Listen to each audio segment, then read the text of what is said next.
Are you feeling like you always have to be the strong one in your relationships, whether it's dating, starting a new relationship, or even your marriage? Here's a quick tip: softness is actually your superpower. When you pause, show curiosity instead of trying to control, and let yourself be emotionally open, you actually attract more love, deepen your connections, and create relationships that feel effortless. Stay with me. I'm showing you exactly how to stop overthinking and start connecting with ease. Welcome to the Secret Formula of Femininity for women who want to live a more feminine, fun, and fabulous life. I'm Dr. Nicole Montero, your host on this weekly journey to unlocking your inner radiance, nurturing fulfilling relationships, and becoming the best version of yourself. Welcome back, everybody. I'm your host and guide to tapping into your feminine essence, Dr. Nicole. Last week, I was at the podcast summit and I observed so many powerful dynamics. I watched people connecting. Strangers were sharing laughs, they were exchanging ideas, people were meeting and forming instant bonds. And the ones, this is my observation, the ones who sparked the most authentic energy, they weren't pushing, impressing, or performing. They were simply present. They were there and they were just being themselves. And it reminded me of my own journey with relationships. When I used to think I had to do it all in my friendships, as a family member, in my marriage, I thought I had to plan the perfect outings, say the right things, or constantly fix issues in my relationship. And it backfired. My energy was drained, frustration grew because I was like, why doesn't anybody appreciate me? But the moment I learned to lean into softness, to be playful, and to be emotionally present versus being the fixer, everything shifted throughout my life and my relationships. I attracted love and connection more naturally. And even in my marriage, the relationship and the connection deepened because I stopped being over controlling. You see, when you're trying to always be the fixer, you're actually in controlling mode. And I learned instead to just be fully present and emotionally open. So, one thing you really have to do is learn to stop fixing and learn to start being fully present and open to the connection. And the science backs this up. It shows that authentic presence, emotional openness, and playfulness create stronger bonds. Heavy on the playfulness, you guys. And this is the case both in dating and long term relationships.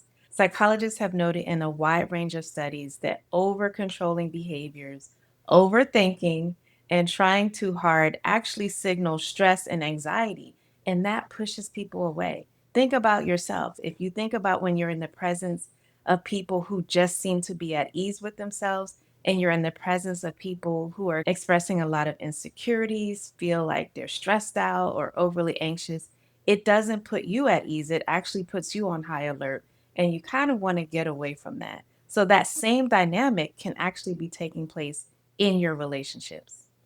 By practicing ease, you actually activate your feminine energy in a way that draws the right people in and actually strengthens the relationships that you already have.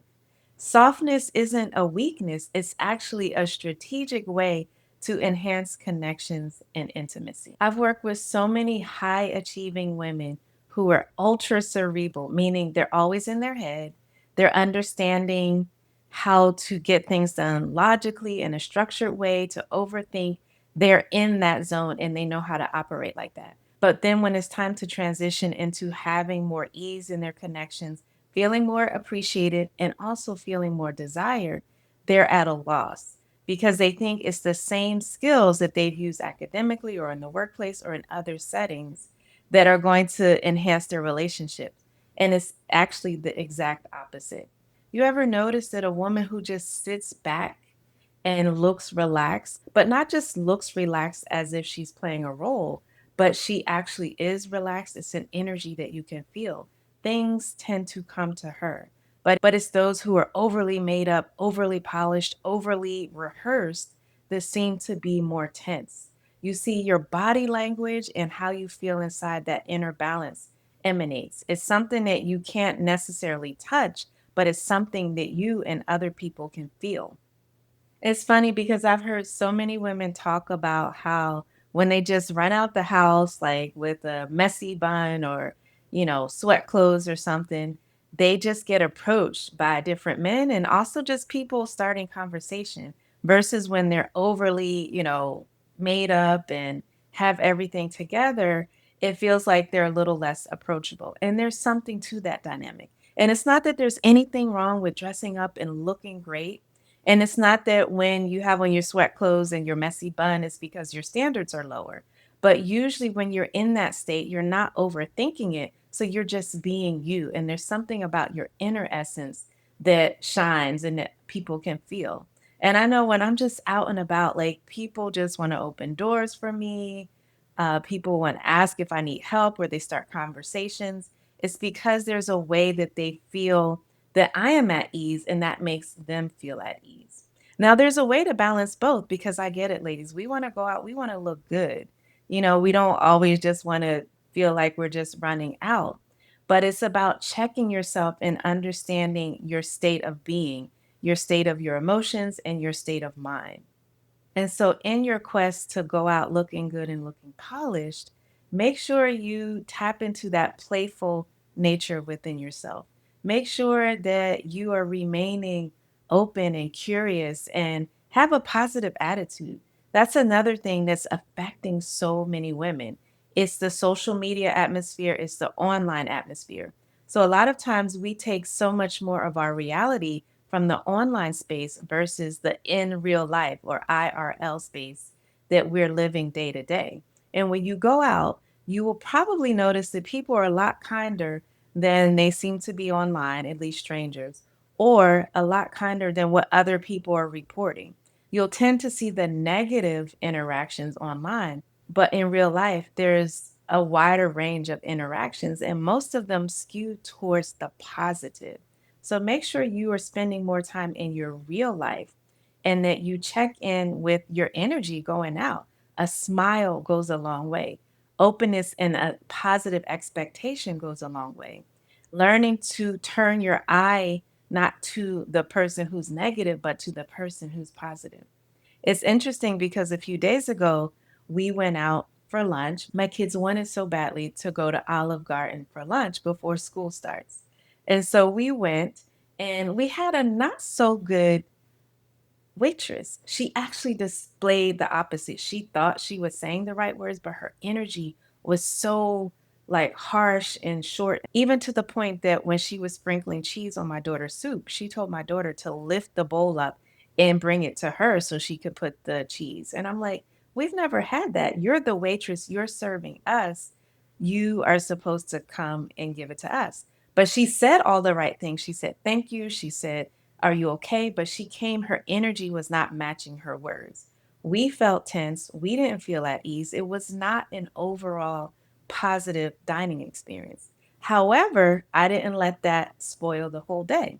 The manager happened to come by and ask how our time was. And so as we were leaving, I thought about it. I said I could just leave and not say anything and kind of be, feel upset about it. Or I could look at the fact that this manager was inquiring. This was an opportunity to tell her about my experience, to give feedback about the waitress, but also to see the positive as a counterpart to the negative. The waitress might not have been the best, but the manager was there. So I let her know. And it was also an example to my kids that you don't just accept anything, but also energy doesn't lie. They all felt it. I asked my kids, how did they feel about how the waitress was, acting towards us? And they said, yeah, it wasn't that cool, right? Our bodies will tell us if we feel a sense of, oh my God, what's happening? That's usually a sign that the other person is tense. And we don't need to gaslight ourselves and pretend we're not feeling and observing and experiencing what we are. Okay. So that's a way of tapping into and connecting to your feminine intuition, but also don't let the positive be drowned out by those few negative experiences. For the most part, we have a good time. My kids love it. That's like their favorite. That's like McDonald's to them. Like, oh, we got to get our Alfredo or whatever from Olive Garden. And I want them to continue to have that positive view of one of their favorite places to go have lunch. So make sure that in real life, you seek and you draw yourself towards the positive. And this goes for your relationships as well. We tend to think about the negatives, what our partner isn't doing, right? Even when we talk about dating, especially as mature women, a lot of times it's about the red flags, but it's important to be able to identify what the green flags are. It's important to be able to identify what are the positives within your relationship. You see, we focus so much on when do we need to leave, what are the red flags, and those things are super important. But the more you get right and balanced within yourself, you will be at ease and you'll be able to be more discerning. You'll know when something isn't right and something is right. And it won't be so much because you're triggered, but it'll be because you understand what you need and where you are in life. All right, so let's talk about some of these tips for being able to be more present, be more curious and authentic, and be more playful, AKA flirtatious in your relationships. One is what I call the micro flirt and micro connect daily. And this is where you tap into small gestures, whether it's a smile, playful comments, light touches, or thoughtful texts. These are the things that enhance connection consistently over time, little by little. Listen, men love when you rub his head, when you wisp across his forearm, when you call him a playful name. Not everything is about getting things done. These are the lists, these are the tasks. What are we having for dinner? These are the bills. Make it playful, make it fun. Make sure you take at least 5 minutes at the end of the day to reconnect. And if you're just getting to know someone, see how they react to your playfulness. You can still have boundaries when you're dating or you're starting a new relationship, but you also have to still be free and be yourself. Not everything, again, is a business meeting or business transaction. The second thing is pause before reacting. I have this tip that I teach women, which is deep breathing. Breathe in for 6, hold, and breathe out for 4 before you respond. When you feel yourself triggered, ask yourself, am I being present or am I trying to control the outcome? Sometimes it takes a deep breath before you can get centered and know the right way to respond. This works in your marriage when conflicts come up, but this also works when you're first getting to know someone, when you're dating someone, because you don't know them and it's easy to kind of misinterpret, misread, or overreact. The key is you want to stay calm and in your center. Listen, if somebody is playing games and they're trying to take advantage of you, that's on them. You will find out, but you don't have to be overreactive to every little comment or perceived slight. Ask yourself, am I being present? Take those deep breaths and then decide how you want to respond as opposed to reacting immediately. The third thing is share your passions. Passionate, authentic people are attractive. That's why women are usually attracted to men who are successful because they see that passion and that connection and dedication and discipline that they have. But that goes across the board, even for friends. We tend to like people not because they're achieving, but because they show a level of passion and authentic connection to what they're doing. And that is very attractive. And that's also how you attract people who have more depth and alignment with you. We talked about the negatives these days with all of these transactional relationships. A nice body for some money, right? It's very transactional how you hear things talked about. But most people want depth and connection. And that comes from being able to share your authentic self and also being able to pick up on another person's authentic self. The fourth thing is boundaries. This is always going to be an important part of how you relate to others. You have to honor your boundaries. They actually deepen your connection with others because they signal a level of self respect and emotional maturity. Immature people just go with the flow, they have no self respect, People who don't have boundaries are also not secure within themselves. So they're constantly trying to people please. And while they may think that this is what the other person wants, again, it signals insecurity. It signals you're not fully present within yourself and that you'll do anything to please another person. And there are people who will certainly take that from you, but it's going to leave you feeling drained, unappreciated, and frustrated. And the fifth one is to check in with energy, not effort. You've heard me use this word energy over and over in this video. It's because that is key. Someone can look like they're giving you, money, for example, or look like they're giving you time, but how are they showing up with this money or this time? And you have to ask yourself, are you showing up with joy and curiosity and openness? Only when you do that will you be able to tell if the other person is doing that as well. This is what fuels attraction and emotional intimacy. When you are able to be energetically okay and balanced within yourself, that attracts the other person. And sometimes you have to model the thing that you want in your relationship. So many times we think it's the other person, but if we start to become that thing or that energy that we want from our partner, they will get on board and just follow along. I know that when I realize, as the woman of the house, my energy drives the train.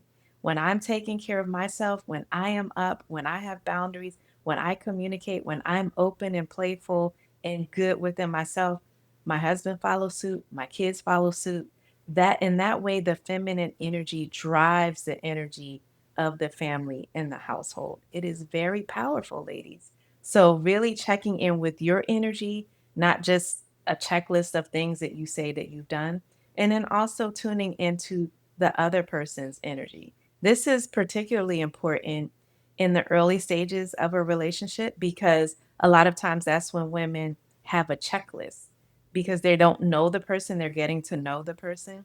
They have a checklist. And so they'll say, oh, well, he did this and he did that. But they're not tuning into the energy that they feel when that person shows up. And they're not really paying attention to the energy that they're showing up with. All right, so let's go to the Q&A. I love the Q&A, you guys, so always keep them coming. All right, question number one is, Dr. Nicole, I feel awkward showing softness in my relationship. How do I start? Yes, my dear, this is common. So many women, because of their own traumas, their own habits, the ways that they've had to survive and become successful, it has required them to cut themselves off from their softness, or at least they believe that it has required them to cut themselves off from their softness. So it is a process letting go of that. And the way to start is with micro moments. Start small. A gentle compliment to your partner, sharing a feeling without asking them to fix it or expecting them to fix it or you trying to fix something, or just listening fully without really commenting, but showing that you're listening and you're present. Presence over perfection. That is the key. Little steps consistently in learning to be present over trying to be the perfect fixer. All right. Question number two is, how do I attract love if I'm busy or have a demanding career? All right. So, ladies, I hear this a lot, and you have to keep in mind that ease isn't about more time, it's about energy. So, your presence and the quality of your connection, those things matter far more than any effort or that you perceive you're putting in or any hours that you spend. So, make the time that you spend with someone, make it last. Make them remember, wow, she was really present. She listened. She was curious. She talked less and listened more. Here's the key to getting people enamored with you or connected to you. Listen to them truly. Let them express how they're feeling, and they will feel like $1,000,000, right? People love to be listened to. So it's the quality over the quantity. You guys have some great questions. All right. Question number three is, I want to deepen my current relationship. How can softness help? Yes, this is important because some people feel like, well, look, I already got him. We're in a relationship. We're 5, 10, 15 years in. What is like, okay, Why do I have to start this soft thing now? Let me tell you, ladies, he may not tell you, he may not express it to you, but this is something that is so welcome by most men. Softness invites reciprocity. Again, you put yourself out there with softness, he's going to return with desiring you, admiring you, and really wanting to protect you. Let your partner lead and share your emotions openly. That will help you to show more vulnerability, and that helps to build intimacy and trust. So, softness is a win win all around. More connection, more reciprocity, more ease because you're letting him lead, and more intimacy and trust. All right, so the final question is, how do I know I'm not being taken advantage of? Here's the formula: boundaries plus softness. You can be soft, playful, all the things, feminine, without losing yourself. It's a big myth or misconception that feminine energy is about just going with the flow, never saying no. You have no needs, no wants, no voice. That is not the case at all. You set clear expectations for yourself, and that makes sure that you continue to be in situations that align with what you want and what you desire while keeping the energy light. So you have to have internal expectations for what you want. I would also add, temper your expectations of things you can't control. So having all of these demands of what other specific things of what other people have to do is kind of setting you up for disappointment.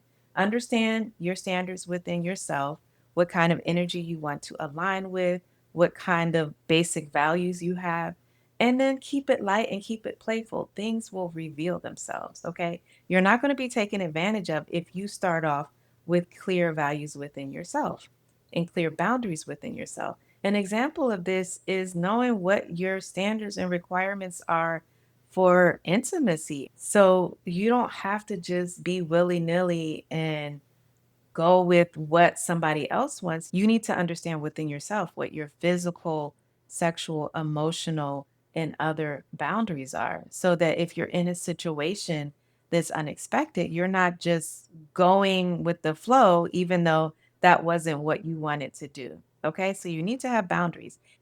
Keeping it light means in the moment being able to be light, pleasant, present, curious, and all those things. But you still need to have standards and boundaries for taking things to the next step, whether that's being in an exclusive relationship, whether that's, where you're taking intimacy, whether that's what you're dating for, and dating with intention, which I am a huge advocate of. I don't think a mature woman should be out here just playing games with her health, well being, her emotional, stability and balance. It's really important to be intentional as you go into situations, but also know how in the moment to keep it light, keep it authentic, and be fully present. So here's the takeaway: softness is strength, it's actually strategic strength. And ease is magnetic, it draws people to you. You have to learn to stop overthinking, stop trying to control situations and people, and show up fully present. Those three things right there will take you to the next level. Whether you're dating, building a relationship, or deepening an existing marriage or long term relationship, feminine energy is going to work when it's authentic and it's aligned with who you are. If you know that you're ready to attract aligned love, deepen your partnerships, and create relationships that feel effortless and fulfilling, you want to grab my book, The Boundaries to Bliss Blueprint, for women who are finally ready to win that love. Or if you're looking for a community to deepen this work with other women who are learning how to embody softness and boundaries and build love that lasts, you want to join my inner circle, the Boundaries to Bliss Society. The links for both of those are in the show notes. And just remember, overall, the right people, whether it's partners, friends, collaborators, they are drawn to presence over perfection. They're drawn to softness over control, and they are drawn to authenticity over just pure strategy.